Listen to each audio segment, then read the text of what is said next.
The Wild One, Legends of Altheodor, Chapter 2, Portals. The journey was far from what Sorrel expected. After taking the odd carriage for a while, Rouene led him off the path into a forest almost immediately. "Are you living in the forest?" Sorrel asked. "Not exactly," she replied. "At least not this forest." Sorrel was confused, but continued to follow until the road was long out of sight. This should do, she decided. Keep what you're about to see a secret. A secret? Sorrel asked. What was she about to show him? It felt too soon for her to be showing him secrets, him being a thief and all. Rather than answering, she took out a black wolf charm with a wolf holding a life-sized wolf tooth in its mouth. That didn't seem particularly secret-worthy. Then Rouene carefully turned the tooth sideways, and a silver vertical line appeared before them. That line slowly broadened and opened to reveal the scenery of an entirely different forest and a small cottage tucked between the trees. Sorrel stared in amazement. What was that charm? Why could it make the silver line door thing? Was that cottage her home base? "This is a portal," Rouene explained, answering one of his unasked questions. "They're a rare form of magic, but my benefactor was able to seal this magic into a charm for me."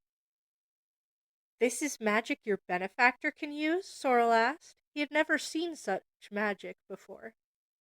"It is," Rouene confirmed. "He's a powerful sorcerer capable of magic lost to time." "Portals were lost to time?" Sorrel asked, stepping closer to it, enchanted. He could feel magic flowing in the silvery lines that marked the edges. "Careful," Rouene warned. "I don't know what happens if someone touches those. But yes, portals were banned by one of the previous queens of Altea because she found them dangerous." Sorrel took a step back, disappointed. "Right. Does it lead to your base?" he asked instead. "It does. I'm not quite sure how it works, but this charm will always take me home and then back to the last location I used it." She stepped through the portal as she explained and beckoned for him to follow. Sorrel felt as if he had been underestimating magic all this time. He had been using it for shallow tricks and sending messages, but this was something far more. He couldn't think of the right word, but he wanted it. The inside of the cottage was as small and cozy as it had appeared on the outside. It certainly didn't look like the base of the future weapons master. There were little to no decorations, barely any furniture, and it had only the one bedroom. Overall, it didn't really feel lived in. Rouene sat down at the dining table and pushed out the only other chair for him. "Before we go any further, there's something we must discuss."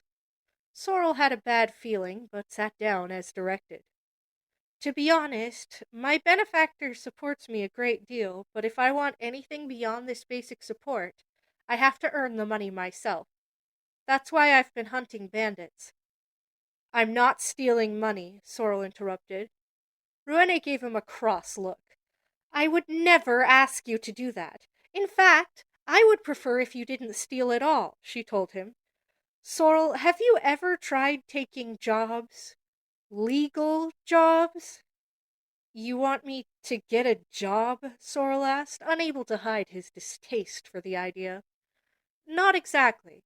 There is a guild created by the Beleus Company that gives out quests and jobs for explorers and mercenaries that don't want to join the company as official employees." "I can take a look," Sorrel promised, somewhat begrudgingly.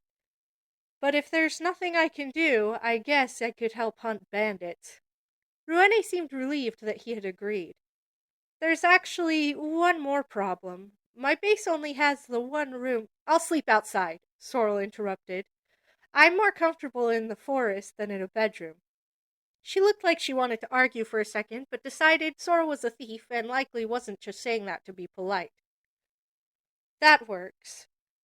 Did you want anything to eat? I only have some biscuits and jerky right now, since it's convenient." Sorrel wrinkled his nose on reflex after catching a sight of the hard biscuit she offered. The jerky didn't look much better. Had she been surviving eating this kind of thing? All of a sudden he pitied her. Don't look at me like that. It's a choice. It's not like these are army rations or anything, Rouene defended. I will look for those jobs you mentioned first thing tomorrow, he said. It was a pain that she relied on money, but he could make things work. Good night, then, she said, and got up from the table. Sorrel stepped outside and found a nice-looking tree to sleep in. After checking to make sure that Rouene had not followed, he climbed up and settled on the thickest branch. Now that he was alone, he remembered the portal from earlier. Surely it wouldn't hurt to give it a try. But where should it lead to? You couldn't open a door that led to nowhere. Since it was just for a test, he settled for his most recent home base, the roof of the building the bandits had set up in. As he focused, a tiny hole began to open in front of him, and a gust of wind flowed through it. He could see the clear night sky and the stars, as well as a very familiar wall and railing. It worked! He couldn't help himself and lightly touched the edge. It felt tingly, like if static had become string. He carefully tugged on it, and the hole became a little wider. Amazing, he whispered. I'll have to experiment more with this later, on the ground. It took a lot more concentration to close than it did to open, but he managed on his first try.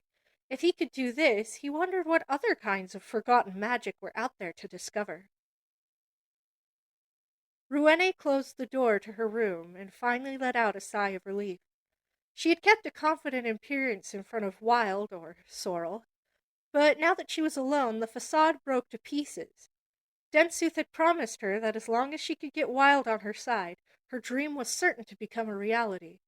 What she hadn't expected was how intimidating he would be. He didn't seem to realize it himself, but he was surrounded by a powerful magic aura that fluctuated with his emotions. When he had been cornered by those bandits, she rushed forwards because she could feel the rush of magic surging around him. She shivered at the thought of what might have happened if she hadn't intervened. That being said, he was surprisingly trusting and naive for a thief. She took out the black wolf charm and twisted the tooth the other way. Have you succeeded? Her benefactor questioned from it. I found him, Rouene answered. He is exactly as his name suggests, Wild. I recruited you because the prophecies state you are the only one who can tame him, Densooth told her. I will leave the methods entirely in your hands. When you think he is ready, bring him to meet me. How will I know he is ready? Rouene asked. There was a pause as Densooth thought. As long as he trusts you, he is ready enough, he decided. Trust. That was going to be difficult to judge. That might take a while, she warned, remembering his earlier behavior. He acts naive, but that isn't trust. He would turn on me in a moment if pressured. Speed is not important, Densooth assured. Take your time and be careful. Rouene turned the tooth back to its original position and put it away. She hated having to constantly rely on her benefactor like this. One day she would become strong enough she wouldn't have to rely on anyone.